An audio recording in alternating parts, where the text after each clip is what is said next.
Hey everyone, my name is Rohan Battula, and today we're going to be talking about the motion this House, as environmentalists, would support the development and use of nuclear energy. So I'm going to talk about three things broadly. The first thing I'm going to talk about is just how you should think about the debate, especially in prep time, and common pitfalls that teams might make during preparation that would mean that they would probably lose the debate. The first thing to recognize is that this is an act emotion. So you're thinking about it from the lens or the context that you yourself are an environmentalist. And if you're on prop, then you want nuclear energy. And if you're on op, then you probably don't like nuclear energy. And that's the first common mistake that teams might make because this isn't a debate about talking about whether or not nuclear energy is good or bad, but rather it's talking about the portrayal of nuclear energy and whether it would be in the best interest for an environmentalist to support the development and use of nuclear energy. The important thing to realize here is this, that talking about whether or not nuclear energy is good or bad is still important in this debate, but it's about how you reference to how nuclear energy is perceived by the general public, which is probably going to be more important in terms of winning the round. An easier way of saying this is this.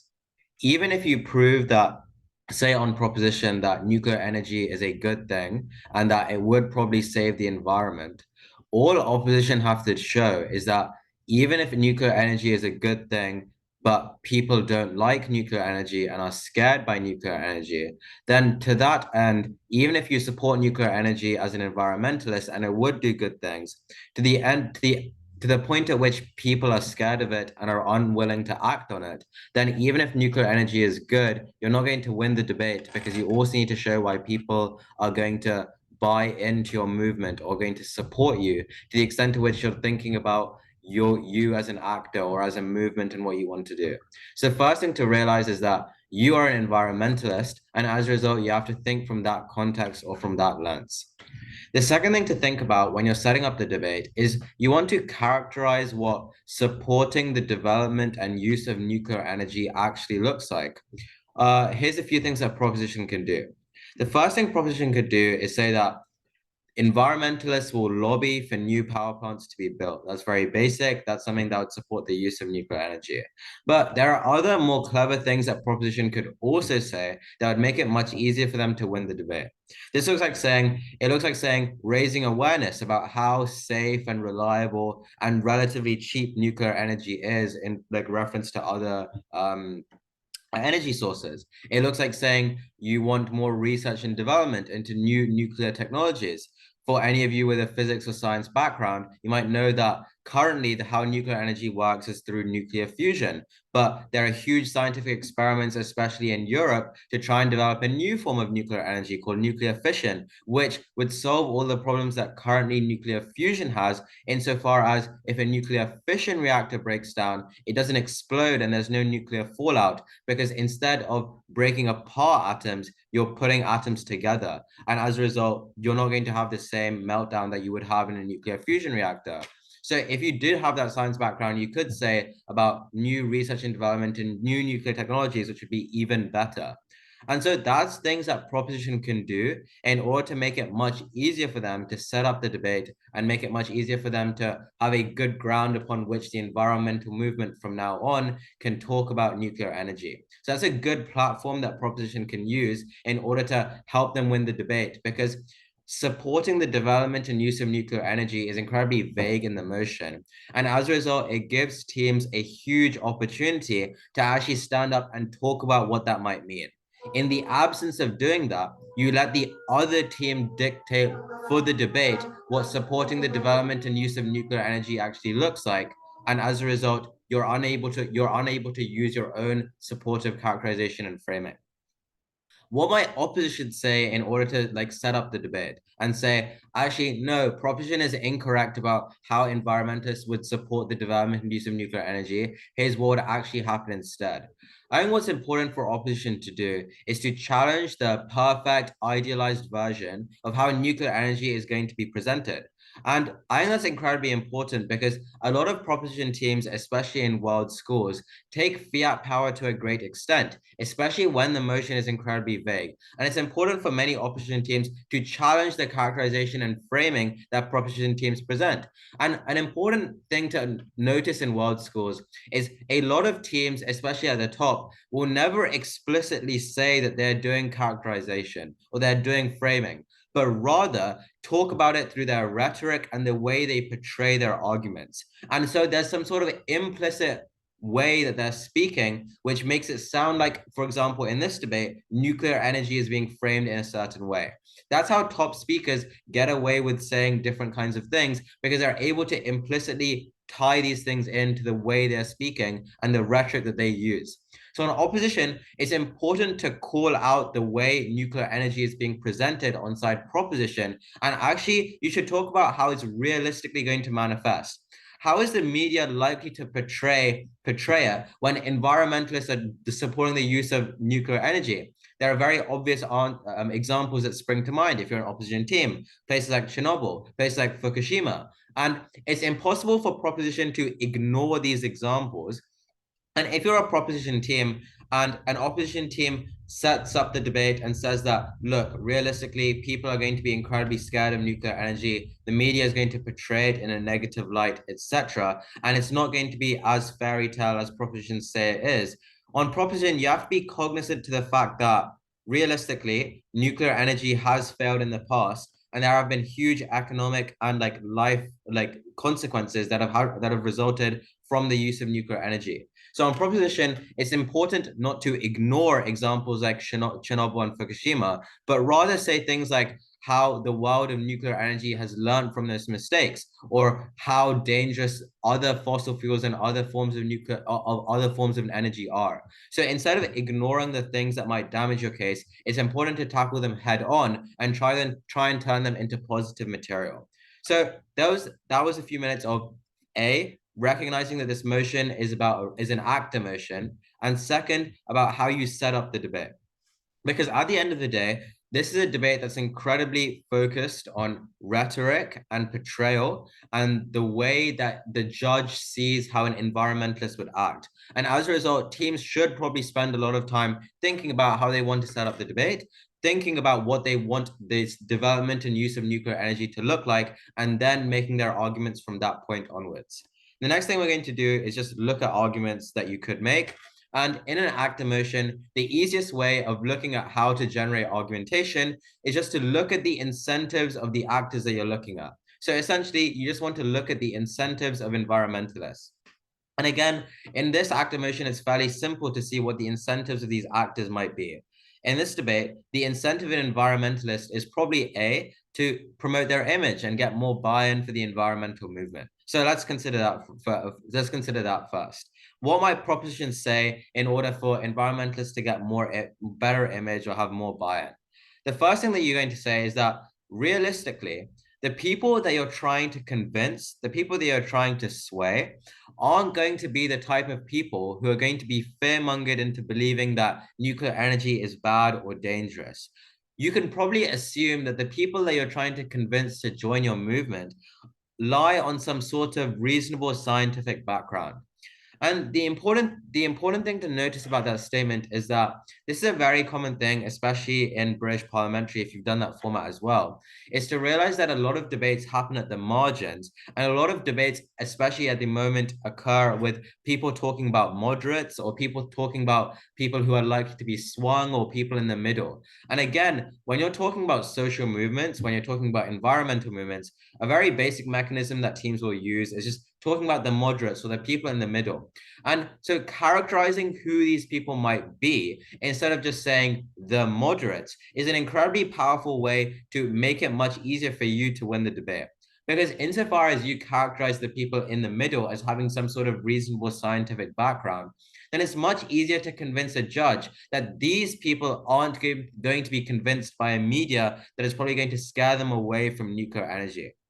This is an important thing to say, especially in speech one, insofar as it preempts a lot of the opposition argumentation about fearmongering, and opposition immediately from opposition one have to make a far more nuanced characterization and portrayal of how nuclear energy is going to be portrayed. Because especially in a lot of debates, you'll see is that proposition will say that nuclear energy is really good and people won't be scared by it, and opposition will stand up and say that nuclear energy is really bad and people are going to be incredibly scared of it. Rather, if proposition takes the stand and says that, look, we accept that maybe there have been negative consequences of nuclear energy in the past, but the people are going to try and convince, probably understand that, and are probably trying to look past that and see the other benefits that nuclear energy has to provide. That is when you force opposition to take a much more nuanced stance on how their presentation of nuclear energy is going to be.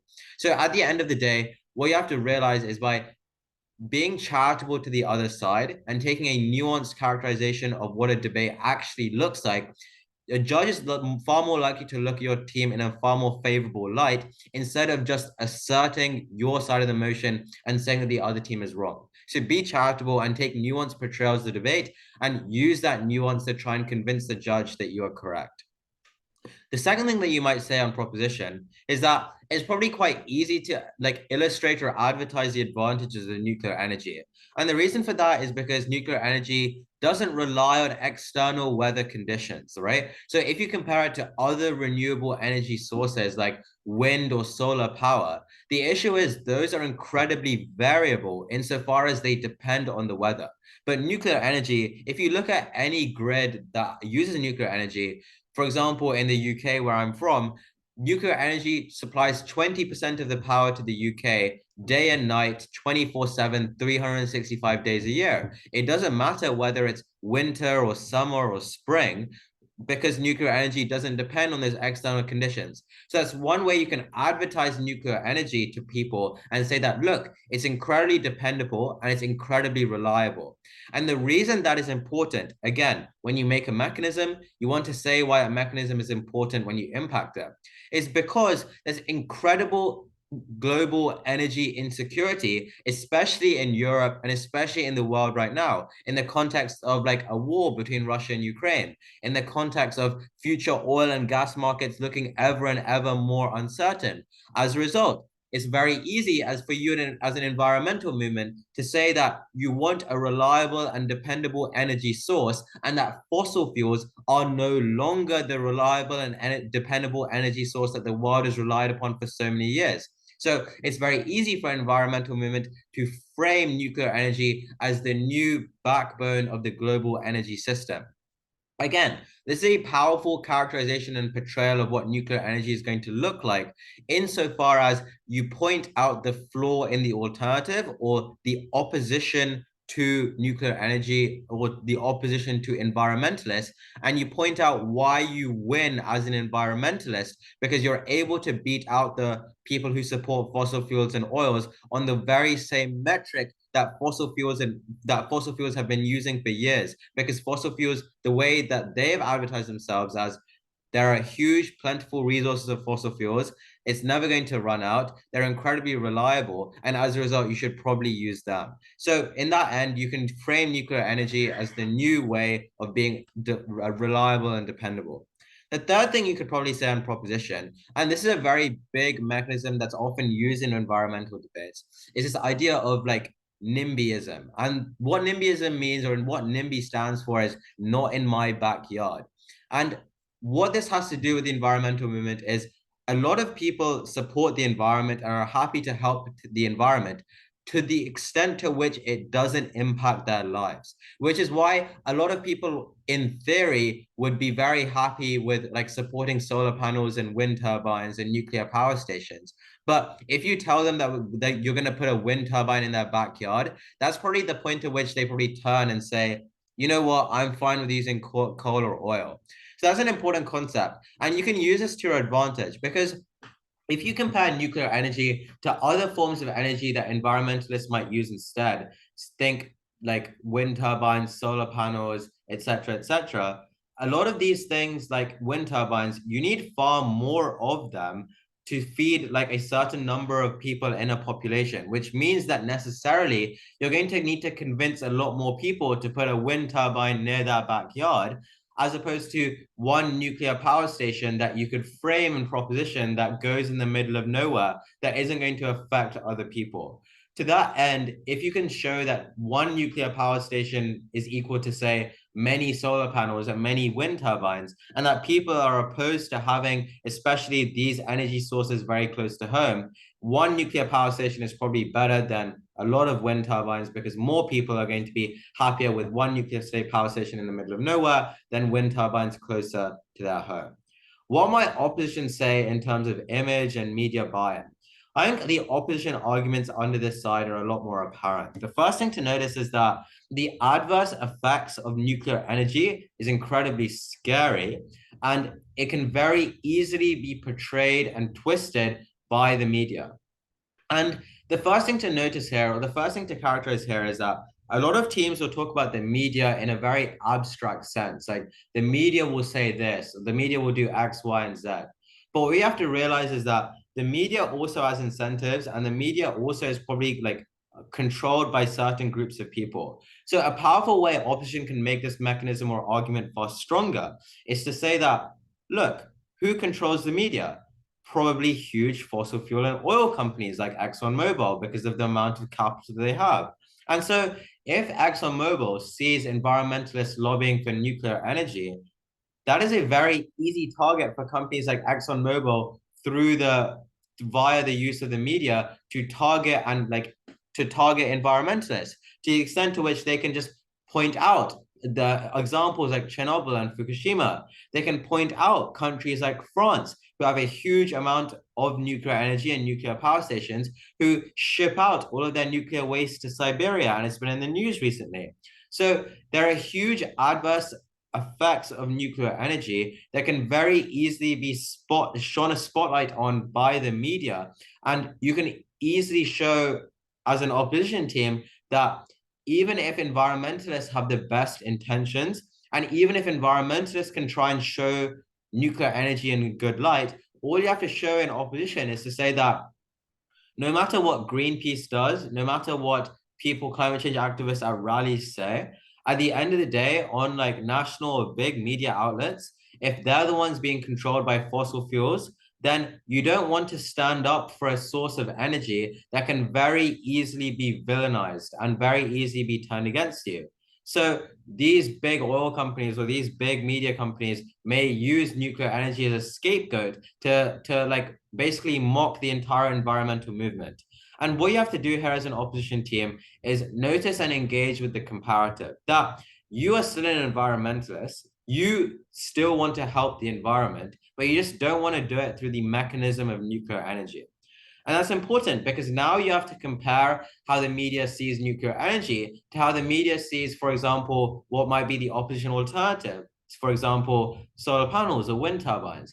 And what you have to say here and notice is that solar panels and wind turbines don't have the same negative connotations, nearly nowhere near the same negative connotations that nuclear energy has. To that extent, even if fossil fuel companies are out to get you, this is the nuance that you want to say in opposition one. Fossil fuel companies are out to get environmentalists on either side of the house. Even if they are out to get you, it's much harder for fossil fuel companies to like come and target you because it's very hard to say bad things about wind turbines and solar panels, but it's very easy to say bad things about nuclear energy. So as a result, you have to understand as a team that you in an actor motion are arguing for the same actor. You have the same best interests. It's the mechanism by which you go about achieving your goals that is different. So in opposition, you might fall into the trap of arguing why nuclear energy is bad, but you need to also prove why your alternative and opposition is likely to be good.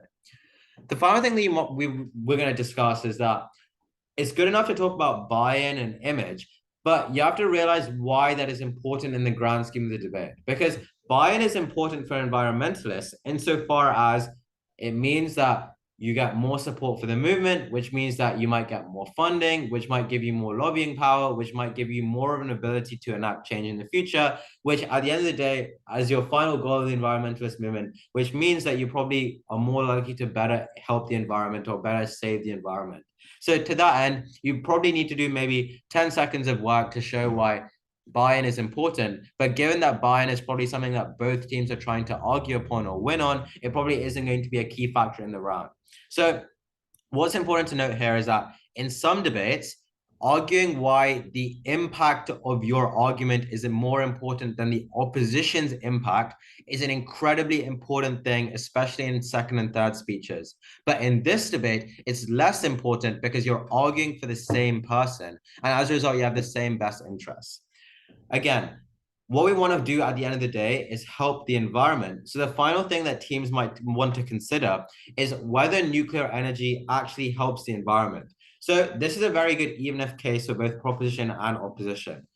What our proposition can say is that if we're able to show that we're better able to help the environment, even if there's low probability of us being successful, if nuclear energy is so much more beneficial to the environment than anything else we could have done, then it's still worth the environmental movement having done this.